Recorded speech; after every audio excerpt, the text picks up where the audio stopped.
And now it's time for Impact Corner with Dr. G and Miss Thang. Good morning, Dr. G. Well, good morning, Miss Thang. How are you? I am good. It's Monday. Oh, here we go. Well, I'm good. It's Monday as well. Look at that. So, good morning, everyone, to my listening audience. Our focus today, hashtag help or lead, leading in the workplace and parenthood. Who says we can't do all three? Last time we were together, we spoke of the need for positive self-talk as it cultivates positive internal dialogue. Remember the multiplicity of roles required of us as mothers, women leading in the workplace, and the need for self-motivation prompted us to grab our mirrors and do some self-talk. So before I jump in, we will speak one affirmation today. So let's get ready. Get your mirror. If you're driving, be careful. If you're home like me and getting ready for work, just grab a mirror and repeat after me. You ready, Miss Thang? Mm-hmm. Okay, today, I will be successful. I will be successful. There you go. That's it. Yep. And let's be mindful, and that is success is measured different for all of us. So don't box yourself in measuring your success against someone else. Success is personal and is determined by your attitude. Remember, your attitude will determine your altitude. So please don't hinge your success on someone else because you will limit your altitude. So let's move ahead. 2 weeks ago, we mentioned that we will consider hashtag help or lead, leading in the workplace and parenthood. Who says we can't do all three? Well, in today's workplace environment, there are many of us who are not only parenting our children, but we are also parenting our parents. And this comes with also having to lead in our workplace. So can we do all three at once? The answer is yes. And with full disclosure, that it can be most challenging also. Yet combining parenting, leadership, and taking care of aging parents can be very demanding. But with proper planning and support, it can be done. Here are some tips to help us manage these expectations. Number one, let's communicate. We communicate openly and honestly with your partner, children, aging parents, if they're able to understand, about your schedule, responsibilities, and priorities. This can help you coordinate schedules and ensure that everyone is on the same page. Now, if you're like me, if you find yourself in a position without siblings, well, I do have a child.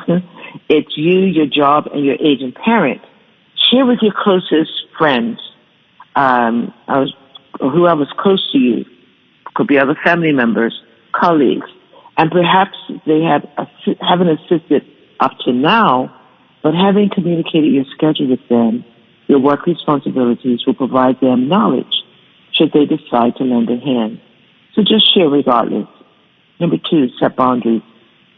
Now, this can be challenging for most of us. Finding your workplace and family balance. Establish clear boundaries between your personal and professional life and prioritize your time accordingly. Determine when you will be available for work, parenting, and caregiving, and communicate these boundaries with your team, colleagues, and family members. So, Dr. G, that's easier said than done. You see, I have a work cell phone, and it's expected that I stay available for my job. And I hear you, but if you don't set boundaries, don't expect your employer to set them for you. Technology, in so many ways, has been a great tool, but every tool has to be intentionally used. You don't pick it up doesn't negate its purpose.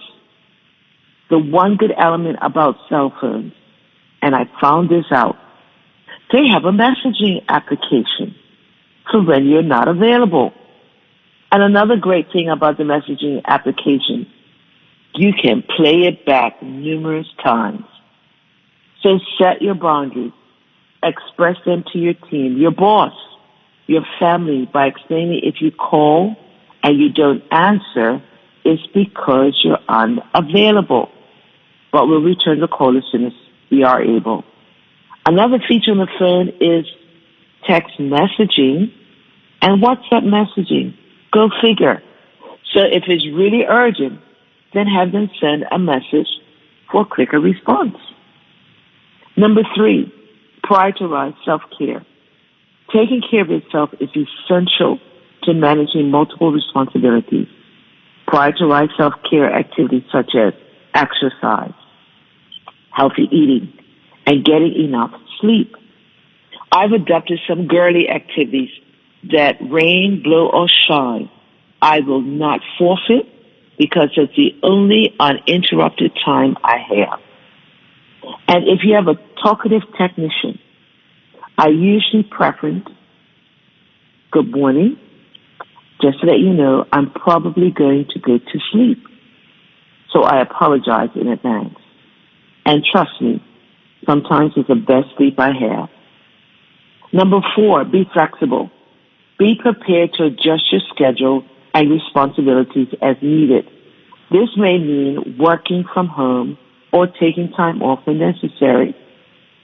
So don't be quick to use up all your vacation time the first 2 weeks of the year or use up all your sick leave just because. Be prudent with the benefits afforded you by your employer because you never know when you will need extra time to tend to family business. Number 5, seek resources. Look for community resources such as support groups, online forums, and local organizations that can provide guidance and support for managing the demands of parenting and caregiving. And this last point is, I left it for last, and it's probably the most important. Be present. When you are at work, be fully present and focus on your job. Here's where the boundaries come into play. If you have secure child or parent care, also empower those facilities to make decisions on your behalf and let them know to call if there's an emergency and not to simply say, I'm calling you because your daughter won't eat her Jell-O or your mom or your dad won't drink the water. They are paid professionals. Allow them to perform their duties, and that stops us from being controllers. Similarly, when you are with your family, be present and engaged in your role as a parent. But put the phone on vibrate and allow your voicemail to take a message, especially during dinner time or breakfast time or whatever those sacred meeting times. Is during those times I refuse to answer the phone. And I will purposely leave my phone in my work bag, leave it in a room that I'm not in. Why? Because I get tempted as well. And that call looks like an important one. Trust me, you'll have the opportunity to call back. I think, Ms. Thing, is another feature on the phone one can use. I think it's called caller ID. Mm-hmm. I'm just saying, So recognize also employers readily realize the new dynamics of parenting, and that is children are now taking care of their parents. So have the conversation with your employer about what that looks like and to determine a plan of action to meet your employer's needs as they are paying us and the needs of our families. So today's nugget for me, it is possible to be a successful parent and a workplace leader, but it requires careful planning and prioritization. Leading in the workplace and parenthood, who says we can't do all three? Remember that managing multiple responsibilities, and as women, it just seems like that's just what we do. It can be challenging, but it is possible with proper planning, through clear communication, requesting of support if needed, and don't forget self-care. And don't be afraid to seek help and make adjustments as needed to find the right balance for you and your family. So, Ms. Thing, I knew I was going to be a little under because I just wanted to open up. I know this space that I'm talking about today is a space where I rest. My mom, she's doing the best that she can do now. She'll be 90 in August, Wonderful. God willing. Yeah, and the years that she's been my anchor, that she was my source. Now it's my turn to be that for her, and it requires balance. There's still the demands of work, and for some of you, you know that I'm a pastor, so there's demands there. And then, of course, is all the other little things, in particular, being in school, and my mom, and so it means that everything has to have a pocket, and so if Ms. Thing, you say you'll meet me at 7, and it's now 7:10, because I'll give you 5 minutes grace, I've already moved on to the next thing.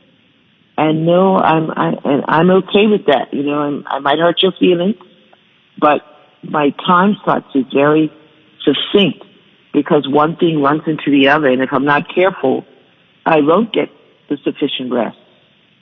So I don't know if you know anybody who's in a similar position that you can give some tips as well, but I know that's what worked for me. Well, I'm pretty sure those that are tuned in, they have definitely taken their tips and they will use it accordingly. It's leading at work, leading at home, leading at church, leading in community, leading yourself. There's a lot of leading going on, and it requires that balance. And so I'm just inviting us all that we all have multiple responsibilities. And what's my responsibility and what keeps me chugging along may not be yours. And what is yours may not be mine. But the one thing I'm learning is that balance is critical. Take the time out to look yourself in the mirror, because at the end of the day, and I'm not trying to be rude at all. I'm not trying to be insensitive.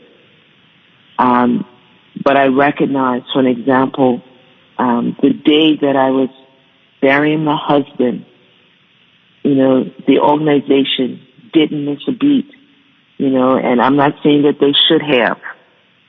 But all I'm saying is that he wasn't even in the ground yet, and the van that he drove was already outsourced to somebody else working, and so what I'm saying to us is, if you think you're indispensable, I don't want to give us a rude awakening, but before I pronounce ashes, dust to dust, ashes to ashes, trust me, your position is being advertised.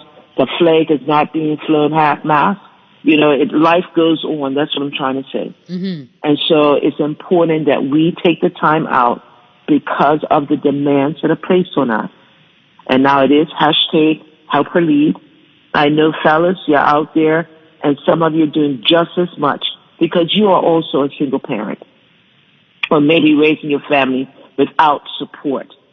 And so, but this focus has just happened to be hashtag help her lead. I could say hashtag help him lead.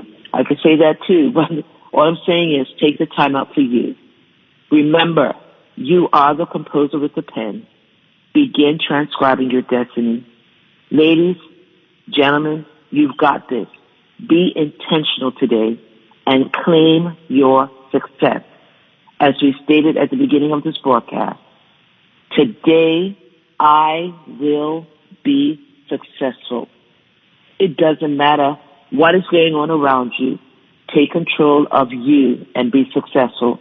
So next week we'll consider, of course, my leadership research. There's a phenomenon called the sticky floor. So if you're stuck in low-level jobs, if you are stuck and you will want to join in on this session. So I look forward to seeing you next week. Of course, hit me up on my SMs at Facebook, at Godwin International, Twitter, at Godwin INTL. email me at info@godwininterational.org, LinkedIn, Georgette Prime-Godwin. So Bermuda, and those across the waters, again, have an impactful day, be intentional, and we look forward to seeing you next week. All right. Thank you so much, Dr. G. Next week, same time. Yes, ma'am. All right. Have a great day.